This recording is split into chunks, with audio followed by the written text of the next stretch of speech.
Now, many of you who watch this channel know I'm a big Porsche fan. I have an older Carrera 4S, a 993, last of the air-cooled.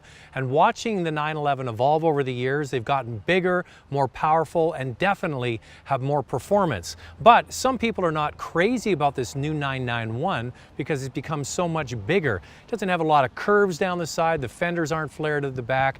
Now, I might agree with many of them until I came across this car. I can remember seeing it at the North American International Auto Show. The Targa, they kept putting the roof up and down, up and down. I stood there mesmerized. It is so beautiful. It's available as a Targa 4 and a Targa 4S only in Canada, and it starts at $115,000.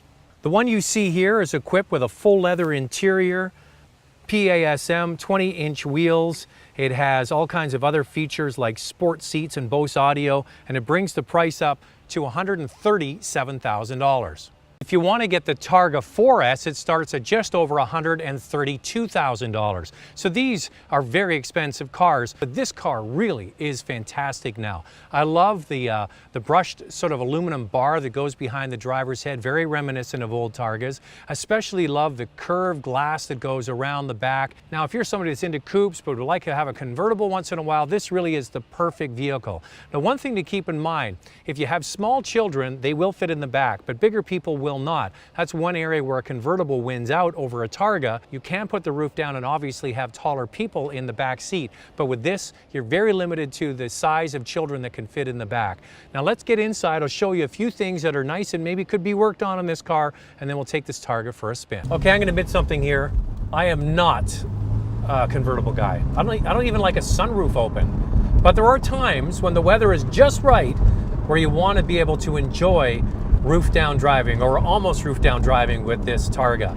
And this is really the perfect car because it gives you that coupe look and coupe feel, but at the push of a button, you can have the roof down and enjoying a perfect summer evening or just the perfect day, but you don't get some of the negative effects of driving a convertible. Now, what are the negative effects of driving a convertible? You get buffeting, and there is no buffeting inside this cabin. The wind goes over the top and it doesn't circulate back around like it typically does with a convertible. So you can drive, and had this car on the highway at high speeds in this car, and there's virtually no ill effects. So it has the best of both worlds, and that's why this car I think is going to be so popular. The other thing to consider is there's probably slightly better rigidity with this car because you've got that bar that goes across behind the driver's head. Now let's get into the engine. It's only available with the 4 and the 4S. Now the 4 has 350 horsepower and the S version has 400 horsepower. Now if you're thinking about this car, the regular 350 horsepower engine is best suited for somebody that's doing maybe a lot of commuting on the highway because you're going to get better efficiency out of it, and the engine really does its best work in the mid RPM range. It doesn't have a lot of bottom end torque, but once you get the revs over 2,500, 3,000 RPM, this engine comes alive. Now the 4S obviously would have a lot more bottom end grunt from a bigger engine at 400 horsepower. But this is a beautiful car. I love the 911, the way it drives. It's a little bit bigger than it was before, and you add in this sumptuous experience with the Targa, and this is a winner all the way around. You just got to be able to afford it, maybe one day in the used market. Now, when I picked up this new Targa, I was thrilled to see it has a manual transmission, 7-speed manual. The problem is it still has an electronic parking brake, which is underneath the left-hand side of the dash.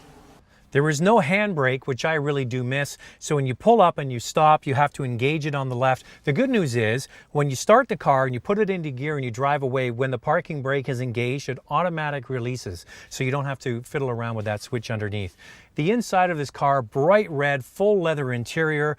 The color I think is a bit garish. I wouldn't choose it, but you have to hand it to Porsche. Man, did they know how to put together a sumptuous interior. The leather is on every surface and is so meticulously stitched and put together. It is spectacular. I love the steering wheel, the position of the shifter, everything really is first rate. So let's fire up this Targa 4 and go for a spin. This is going to be a huge hit for Porsche. If I was in the market for a 911, I'm not, maybe in the used market in a few years, this is the one I would get. The Targa 4, the Targa 4S, just beautiful cars. I'm shooting here and somebody's come by and already stopped to take some pictures of it. It's just a beautiful car. Expensive, but I think that this is the best looking 911 in the market today.